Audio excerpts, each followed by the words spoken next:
하나님이 여러분들에게 귀한 은혜 주시는 예배 시간 되기를 원합니다.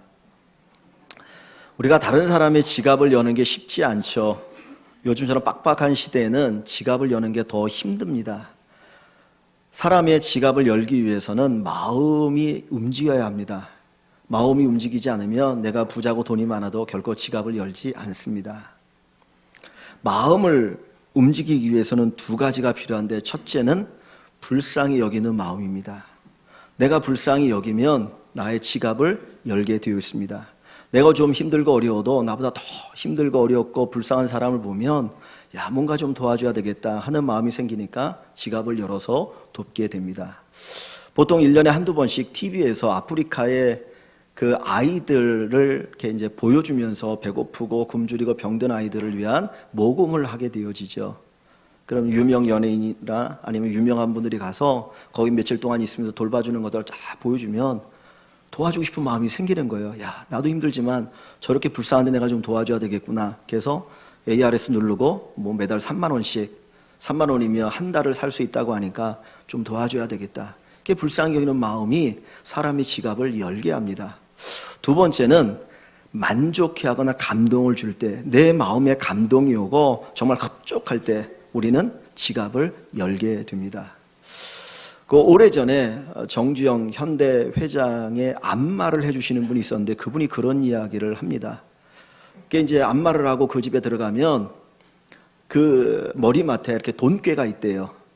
그럼 안마를 다 하고 나면 얼마씩 딱딱 주는 게 아니라 이제 그 돈께서 딱 손으로 움켜주는데, 좀 마음에 들지 않으면 두 손가락으로 해서 이렇게 돈을 집어서 준답니다. 그게 10,000원짜리를. 그게 얼마 되는지 모르겠어요. 그런데 아주 흡족하고 감동을 받으면 뻑 하고 한 움큼에서 지워준다는 거예요. 사람이 감동을 받으면 열게 되어 있어요. 오늘 우리가 예수님의 지갑을 열게 하는 방법이 뭘까요? 예수님의 능력의 주머니를 열게 할 수 있는 게 뭘까요? 그건 예수님의 마음을 움직이는 겁니다. 똑같습니다. 주님께서 불쌍히 여기시면 주님이 능력을 행하시고 우리를 위해서 일하여 주십니다. 오늘 우리가 읽은 이 본문 뒷부분에 보면 예수님께서 나인이라고 하는 성에 들어가실 때에 거기 장례 행렬을 만나거든요. 한 과부의 아들, 아주 젊은 아들이 갑자기 죽었습니다. 그 행렬을 주님이 마주치실 때에 그 과부는 예수님에게 아무것도 요청하지 않았지만 그냥 불쌍히 여기셔서 그 과부의 아들을 살려주셔요. 주님이 불쌍히 여기면 놀라운 기적을 일으키십니다. 주님이 불쌍히 여기시면 놀라운 일을 행하게 됩니다. 오병이의 기적도 주님이 무리들을 불쌍히 여기셨기 때문에 그들을 위해서 기적을 일으키신 거예요. 주님이 여러분들을 불쌍히 여기시면 놀라운 일을 행하실 것입니다. 그래서 소경 바디메오가 주님에 대한 이야기를 들을 때, 주님이 자기 앞을 지나갈 때 그가 뭐라고 외칩니까? 다윗의 자손 예수여, 나를 불쌍히 여기소서. 그는 다른 이야기 하지 않았어요. 주님이 자기를 불쌍히 여겨주시면 뭔가 일이 일어날 것을 믿었어요. 그래서 불쌍히 여겨달라는 거예요. 오늘 우리가 주님 앞에 드러낼 만한 게 뭐가 있습니까? 우리가 주님을 위해 충성하면 얼마나 충성합니까? 우리가 잘나면 얼마나 잘나겠습니까? 우리가 할 수 있는 게 뭐가 있겠습니까? 다만 우리는 예수님이 불쌍히 여겨주시기를 구하는 겁니다. 주님, 나를 불쌍히 여겨주십시오. 나 이렇게 부족한 거 알지 않습니까? 나 이렇게 연약한 거 알지 않습니까? 나는 어린아이와 같습니다. 주님 도와주세요. 나 불쌍히 여겨주세요. 그때 주님이 우리를 위해서 일하시는 놀라운 은혜가 나타나게 되어질 줄 믿습니다. 여러분, 힘들고 어려울 때마다 다른 거 기도하지 마시고 그냥 소경 바디메오처럼 나를 불쌍히 여겨주십시오. 주님, 나 불쌍히 여겨주세요. 이 기도할 수 있는 여러분들이 되시기를 원합니다. 두 번째로, 예수님의 마음을 감동시키는 것은 그 마음을 흡족하게 해야 합니다. 예수님의 마음을 감동시키면, 예수님의 마음이 흡족하게 되어지면 주님께서 놀라운 능력의 보따리를 풀어주십니다. 오늘 본문 속에 보면 이방인 백부장이 예수님의 마음을 감동시킵니다. 그때 주님이 그를 인하여 흡족해 하시면서 그의 집에 있는 종의 병을 고쳐주셔요. 오늘 본문 여기 9절 말씀을 보시면 이렇게 말씀하고 있습니다. 예수께서 들으시고 그를 놀랍게 여겨 돌이키사 따르는 무리에게 이르시되 내가 너희에게 이르노니 이스라엘 중에서도 이만한 믿음은 만나보지 못하였노라 하시더라. 그 백부장을 인하여서 아주 흡족해 하셔요. 감동하셨어요. 내가 이스라엘 가운데 이만한 믿음을 만나보지 못했다. 그런데 어찌 이방인이 이런 믿음을 가질 수 있느냐. 그리고 흡족해 하시면서 그의 종을 고쳐시는 놀라운 기적을 일으켜 주십니다. 저와 여러분들이 예수님의 마음을 흡족해 하면, 감동케 하면 주님이 우리를 위하여 일하실 줄 믿습니다. 주님은 무엇에 감동하셔요? 믿음에 감동하셔요. 내가 큰 일을 했다, 내가 얼마나 세상에서 위대하다, 그것 갖고 주님 감동하지 않으셔요. 주님은 내 가지고 있는 믿음, 주님이 기뻐하는 그 믿음을 가지면 주님은 감동하시고 흡족하시고 그래서 역사하게 되십니다. 그래서 성경 곳곳마다 놀라운 일을 하실 때마다 주님 뭐라고 말합니까? 내 믿음이 크도다. 내 믿음이 너를 구원하였느니라. 정말 주님께서 여러분의 믿음을 보시고 그렇게 흡족하실 수 있을까요? 여러분의 믿음을 보시고 야 진짜 네 믿음이 크구나, 네 믿음이 너를 구원했다, 네 믿음이 너의 문제를 해결했다라고 말할 수 있는 그런 믿음의 사람들이 되시기를 바랍니다. 또 예수님이 책망할 때 무엇 때문에 책망하셔요? 믿음 없음을 인하여 책망하시는 거예요. 어찌하여 너에게 믿음이 없느냐, 어찌 믿음이 그렇게 작으냐, 안타까워하셔요. 오늘 우리의 믿음을 주님 바라보실 때 어떤 믿음입니까? 주님이 칭찬하는 믿음, 주님이 합족하는 믿음, 주님이 역사하는 믿음입니까? 아니면 안타까워서 야 믿음이 좀 자라야 되지 않겠니? 야 이제 네가 나를 믿은 지가 얼마나 됐는데, 네가 나를 예배한 지 얼마나 됐는데 아직도 어린아 같은 믿음을 가지고 있니? 안타까워 하시게 됩니까? 오늘 저와 여러분들이 주님의 마음을 합족케 하는 그런 믿음이 되시기를 주 이름으로 간절히 축원합니다. 오늘 이 백부장이 예수님의 마음을 합족케 하고 주님께 감동을 주는 믿음을 가졌는데 그 믿음 두 가지를 우리가 볼 수 있습니다. 첫째는 사랑으로 역사하는 믿음이에요. 주님이 합족케 하는 믿음은 사랑으로 표현되어지는 믿음입니다. 내가 믿음이 있다고 해도 사랑으로 표현되지 않으면 그건 죽은 믿음일 수 있어요. 행함이 없는 믿음은 죽은 믿음이다. 그 행함은 무엇으로 나타나는 행함이에요? 사랑으로 표현되어지는 믿음입니다. 오늘 본문 2절에 보면 이런 말씀이 있습니다. 어떤 백부장의 무슨 종이요? 사랑하는 종이 병들어 죽게 되었더니. 지금 백부장이 누구를 사랑하고 있습니까? 종을 사랑합니다. 지금부터 2000년 전에 종은 사람이 아니에요. 종은 사물이나 짐승일 뿐입니다.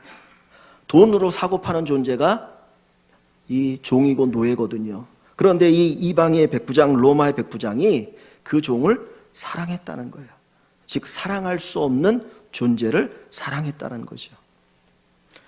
제가 어렸을 때에 중학교 때인가 초등학교 때인가 그 TV에서 아주 그냥 인기를 끌었던 그 미국 드라마가 있었습니다. 제목이 뿌리라는 미국 드라마예요. 뿌리. 진짜 아주 재밌게 봤거든요. 그 뿌리라는 그 드라마가 아프리카에서 흑인들이 사로잡혀서 노예로 끌려오는 거예요. 팔려가는. 그래서 그 미국 땅에서 노예로 살아간 그 삶을 보여주는 것이 뿌리인데 거기에 나오는 주인공 이름이 쿤타킨테. 그래서 어렸을 때 얼굴 까만 아이들 보면 쿤타킨테 하고 놀렸거든요. 근데 거기 보면 그 노예들의 삶이 엄청나게 비참합니다. 아프리카에서 흑인들을 잡아다가 노예로 팔아갈 때에 이제 그 노예 상선에다가 그 흑인들을 가득 싣잖아요. 근데 짐승같이 한 곳에 그냥 이렇게 싣거든요. 그리고 화장실도 안 만들어줘요. 그냥 한 곳 구석에서 다 변을 보게 하는 겁니다. 그 이유가 있는데 너희는 인간이 아니라는 거예요. 너희는 인간이 아니고 말을 하는 짐승이다. 그래서 그 노예 상선에서부터 그들로 하여금 인간이 아닌 짐승이라고 하는 생각을 갖게 하도록 하기 위해서 거기에다 소대변을 보게 하고 그들을 돈 주고 팔아버립니다. 근데 이게 몇 년 전 일이에요? 몇백 년 전 일이거든요. 근데 지금부터 2000년 전에 종인한 노예는 인간이 아닌 거예요. 사랑할 수 없는 존재인 거예요. 쓰다가 병들면 버리면 돼요. 그런데 이 백부장은 그 종을 어떻게 합니까? 사랑합니다. 하나님께서, 예수님께서 바로 사랑의 믿음, 사랑으로 표현되는 그 믿음을 기뻐하셨고 그 믿음에 합족하여서 놀라운 기적을 일으켜주고 계십니다. 여기 보면 5절을 가봅니다.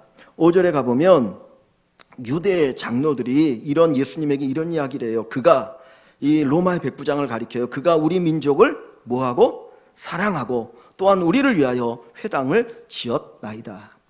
지금 이 백부장은 이 로마의 장교잖아요. 지금 유대 땅에 와 있습니다. 왜 와 있습니까?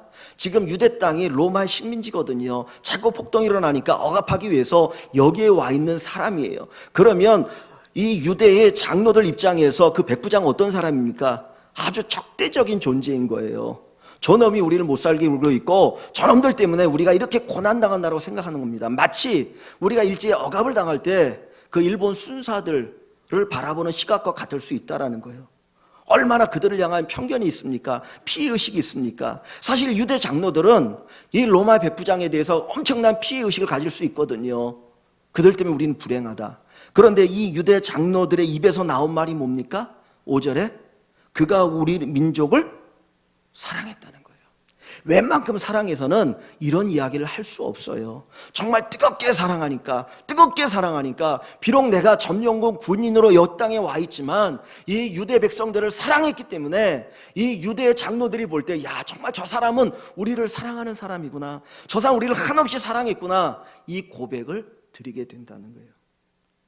나를 사랑한 사람이 나에 대해서 평가하는 것은 후할 수 있어요. 그러나 나와 적대적인 관계 속에 있는 사람이 나에 대해서 후한 평가를 하기는 쉽지 않거든요. 그런데 이 유대의 장로들이 이 백부장이 우리 민족을 사랑했습니다. 우리를 위해서 이 회당도 지어줬습니다. 그러니 예수님이 오셔서 저의 하인을 고쳐주십시오라고 이야기합니다. 주님이 갑작하게 여기는 믿음이 뭡니까? 사랑으로 역사하는 믿음이에요. 사랑으로 움직이는 믿음이에요. 내가 아무리 믿음이 있다고 해도 사랑이 없으면 그 믿음은 죽은 믿음이고 거기에 능력의 꽃이 필 수가 없는 겁니다. 오늘 사랑하는 성도 여러분, 여러분에게 믿음이 있으십니까? 여러분의 믿음을 무엇으로 증거할 수 있습니까? 사랑으로 여러분의 믿음이 표현되어지기를 원합니다. 정말 사랑으로 드러나는 믿음. 주님 보실 때 야, 네 사랑이 귀하다. 네 사랑이 귀하다. 정말 네가 나를 사랑하고 사람들을 사랑하는구나 인정하시고 하나님이 복을 주실 수 있기를 간절히 축원합니다. 하나님은 사랑에 녹아요. 사랑에 녹아요. 하나님이 가장 약한 게 뭐냐? 사랑이에요. 왜 그런 줄 아십니까? 하나님이 사랑이기 때문인 거예요. 하나님은 사랑이기 때문에 저와 여러분들이 사랑으로 움직이면 그냥 녹아버립니다. 그래서 뭔가 은혜를 베풀어 주길 원하시고 기적을 베풀기를 원하시고 그리고 많은 것들을 주기를 원하고 계십니다. 사랑으로 드리는 기도가 능력이 있지요. 사랑으로 드리는 기도가 응답이 있습니다. 내 문제처럼 다른 사람을 위해서 간절히 기도할 때 주님이 그 기도를 들어 응답해 주십니다. 목사는 부족해요. 그럼에도 불구하고 목사가 성도들을 위해서 교회를 위해서 기도할 때 하나님이 응답하시는 이유는 교회를 사랑하는 마음으로 성도들을 사랑하는 마음으로 기도하기 때문이에요. 부모 부족하고 연약한 분 많아요. 그러나 부모가 자식을 위해서 기도할 때 하나님이 응답하시는 이유가 왜 있습니까? 사랑하는 마음으로 기도하기 때문입니다. 사랑으로 여러분이 기도하고 사랑으로 움직이면 그들이 쌓여서 감동이 되어요. 하나님이 감동하십니다. 그래서 기적을 일으키시고 은혜 베풀어 주실 줄 믿습니다. 우리 교회가 주님의 기적으로 가득 차길 원합니다. 하나님의 역사 가득 찬 교회가 되길 원합니다. 그러기 위해서 사랑해야 합니다. 말 한마디를 하도 사랑하는 마음으로 말 한마디를 했으면 좋겠습니다. 내가 작은 행동을 할지라도 사랑하는 마음으로 작은 행동을 할 수 있으면 좋겠습니다. 우리 교회가 뛰어난 교회가 되지 않아도 돼요. 많은 지식을 갖지 않아도 돼요. 뭐 큰 일을 하지 않아도 돼요. 중요한 것 그냥 사랑이 있는 교회, 사랑이 있는 교회, 그 일광교회 사랑이 넘치는 교회. 그냥 우리 고백이 누군가를 소개할 때 저 장로님 진짜 사랑이 넘쳐요. 저 권사님 진짜 사랑이 넘쳐요. 저 집사님 내가 만나보니까 함께 생활해보니까 정말 사랑이 넘치는 분이에요. 그런 고백이 가득한 교회가 됐으면 좋겠어요. 그러면 주님이 역사하여 주십니다.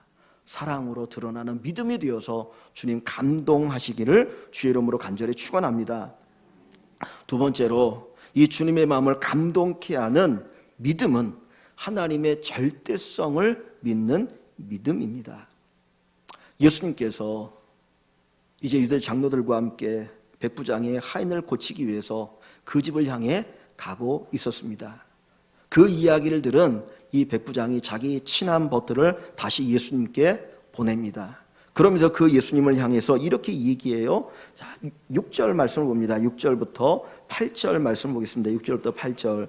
예수께서 함께 가실새 이에 그 집이 멀지 아니하여 백부장이 벗들을 보내어 이르되 주여, 예수님에게 표현하는 거죠. 주여 수고하지 마옵소서. 내 집에 들어오심을 나는 감당하지 못하겠나이다. 그러므로 내가 주께 나아가기도 감당하지 못할 줄을 알았나이다. 말씀만 하사 내 하인을 낫게 하소서. 나도 남의 수하에 든 사람이요 내 아래도 병사가 있으니 이더러 가라 하면 가고 저더러 오라 하면 오고 내 종도로 이것을 하라 하면 하나이다. 지금 이 백부장이 하는 이야기가 뭡니까? 예수님이 내 집에 오심을 감당하지 못하겠고 나도 예수님께 나가는 것 감당할 수 없습니다 라고 이야기를 해요. 뭘 하는 거예요? 내가 감히 예수님을 대면할 수 없다라는 거예요. 그만큼 예수님이 존귀한 분이다, 전능한 분이다, 절대적인 존재라고 하는 것을 고백하고 있는 겁니다. 그냥 사람들은 예수님이 예수님인가 보다, 선지자 가운데 하나인가 보다 생각했어요. 그런데 이 백부장이 사람들을 보내서 내 죽어가는 하인을 고쳐달라고 고백할 수 있고 간구할 수 있었던 이유는 뭐예요? 그 예수님이 절대적인 전능하신 하나님이기 때문입니다. 그것을 고백하는 거예요. 우리가 기도할 때에 예수님에 대해서 어떤 믿음을 가지고 기도합니까? 그냥 운이 좋으면 응답해 주시겠지, 내가 간절히 기도하면 혹시 응답이 오지 않을까, 그런 생각 가지고 기도합니까? 아니면 전능하신 하나님, 우리와는 비교할 수 없는 전지하신 하나님이 내 기도를 들어주실 능력이 있다, 그 믿음을 가지고 기도하느냐는 거예요. 이 백부장은 이것저것 해보다 안 되니까 마지막으로 한번 예수님께 매달려 볼까? 한번 기대해 볼까? 그 마음을 가지고 예수님께 매달린 게 아니고요. 그분은 전능하신 하나님, 그분은 이 세상을 창조하신 하나님, 그 믿음을 가지고 주님 앞에 기도하고 매달렸던 겁니다. 그것에 예수님이 감동하고 계시는 거예요. 여기 보면 이 뭐라고 얘기합니까? 말씀만 하사 내 하인을 낫게 하소서 그랬어요. 말씀만 하시면 내 하인이 나을 것이라 그래요. 많은 사람들이 예수님께 도움을 구하고 병을 고쳐주시길 원할 때 내 집에 오르치라는 거예요. 주님이 내 집에 오셔서 내 앞에서 그 병자 앞에서 손을 얹고 기도해야 병이 나을 것입니다, 그런 믿음을 가졌거든요. 근데 이 백부장은 뭐예요? 말씀만 하시면 낫는다는 거예요. 멀리 떨어져 계셔도, 오지 않으셔도 말씀만 하시면 낫습니다. 이 믿음이 무슨 믿음인 줄 압니까? 말씀의 절대성을 믿는 믿음이고요. 이 믿음이 창세기 1장에 하나님이 세상을 말씀으로 창조하신 것을 믿는 믿음인 거예요. 바로 그 예수님이 세상을 창조하신 바로 하나님이시고, 주님이 말씀만 하시면 내 하인도 낫습니다, 그 병도 명령에 순종합니다. 그 믿음을 가지고 엎드리니까 주님이 기뻐하시는 거예요. 자기와 함께 했던 제자들도 주님께서 예수님이 하나님이시라는 것을 아직도 믿지 못하고 있는데, 유대 땅에 오래 살아서 구약의 말씀을 통해서 매연을 듣고 예수님에 대한 예언을 들었음에도 불구하고 예수님을 배척한 수많은 사람들이 있는데, 유대인도 아닌 이방인이, 그것도 여기 온 지 얼마 되지 않은 이 이방인이 예수님 당신은 하나님이시고 절대자이십니다, 이 고백을 하니 주님이 그냥 기뻐하지 않겠습니까? 감동하지 않으시겠습니까? 사랑하는 성도 여러분, 우리에게 이 믿음이 있기를 원합니다. 이 고백의 믿음이 여러분에게 있어서 주님이 감동하시고 여러분을 위해서 역사하심을 체험하기를 소원합니다. 우리에게 고백이 있어야 되는데 하나님은 하늘에 계시고 우리는 땅에 있다라고 하는 고백이 있기를 원합니다. 키에르케고르라고 하는 파스칼이라고 하는 철학자, 그는 신실한 믿음의 사람이기도 했는데 그의 어떤 이 사상의 가장 기초는 뭐냐면 하나님은 하늘에 계시고 인간은 땅에 있다는 거예요. 하나님이 하늘에 계시고 인간은 땅에 있다. 잠언에 나오는 말씀이거든요. 그런데 그 말씀이 그렇게 귀하고 중요한 이유가 있어요. 우리가 하늘에 계신 우리 아버지라고 얘기할 때 하늘이라고 하는 단순히 장소의 개념이 아니에요. 우리 예국가의 동해물과 백두산이 쭉 하면서 하느님이 보호하사 그러죠. 그 하나님이 보호하시다라고 할 때 뭡니까? 그건 단순히 하늘에 계신 분을 얘기하는 게 아니라 전능하신 분이 우리를 지키신다라고 하는 고백이거든요.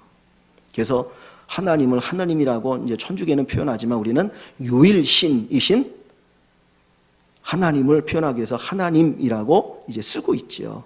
그러니까 하나님이 하늘에 계시다고 하는 것은 그분이 전능하시다라고 하는 거예요. 그 믿음의 고백에서 그의 삶이 이루어집니다. 우리가 예수를 믿을 때 하나님이 전능하신 분이요 하늘에 계신 분임을 고백하기를 원합니다.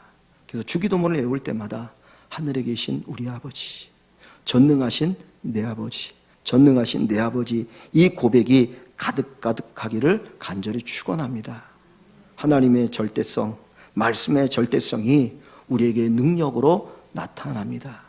내가 어떻게 예수를 믿느냐에 따라서 그 예수님에 대한 능력을 우리가 체험할 수 있습니다. 우리가 믿는 것만큼 우리는 하나님을 누리며 살아가게 됩니다. 여러분이 열어놓은 믿음의 문만큼 주님은 들어오시고 주님은 역사하셔요. 예수님은 나사렛에서 자라나셨죠. 거기서 오랫동안 사셨습니다. 그런데 주님이 공생애를 사역할 때에 나사렛 그곳에 가셔서 아무런 기적을 일으키지 않았습니다. 거의 작게 몇 가지 하고 그 다음에 하지 않았거든요. 이유가 뭡니까? 저 예수는 요셉의 아들이 아니냐, 저 예수는 마리아의 아들이 아니냐, 말씀을 듣고 설교를 듣고 놀라면서도 믿음으로 받아들이지 않았어요. 근데 주님이 일하지 않으셨거든요. 하나님의 역사는 무엇을 통해 나타나요? 믿음으로 나타나요. 믿음을 통해서 하나님이 역사하십니다. 여러분의 믿음이 자라면 믿음이 자란 것만큼 주님은 여러분을 위해서 놀랍게 일하실 줄 믿습니다. 주님의 마음을 감동시키는 믿음을 가지시기를 간절히 축원합니다. 사실 믿음은 하나님 우리에게 준 선물이죠. 내가 믿고 제가 믿는 건 아니에요. 하나님이 여러분들을 사랑하셔서 우리를 불쌍히 여셔서 우리에게 믿음을 주셨거든요. 그 믿음을 가지고 살아가는 거예요. 씨앗은, 믿음의 씨앗은 하나님이 우리에게 주신 것인데 우리가 얼마나 그 믿음을 키우느냐, 이제 우리의 신앙생활에 달려 있습니다. 그런데 여러분 가만히 생각해 보면 공부 잘하는 사람과 못하는 사람은 얼마 차이 안 나요.